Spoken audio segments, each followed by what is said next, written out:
Hello everyone, I hope you are doing well. Today we will talk about how to fix or how to solve the problem of autoclose on the application of Netflix. You will click on settings. Here we click on apps, default apps, app settings. Then we'll search about the application of Netflix. You will click here in this page. Then we click on first stop and you will click OK.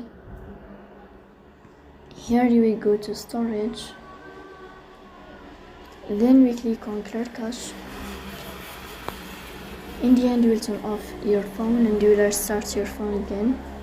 So please don't forget to support us by like and subscribe. See you next time and thank you for your watching.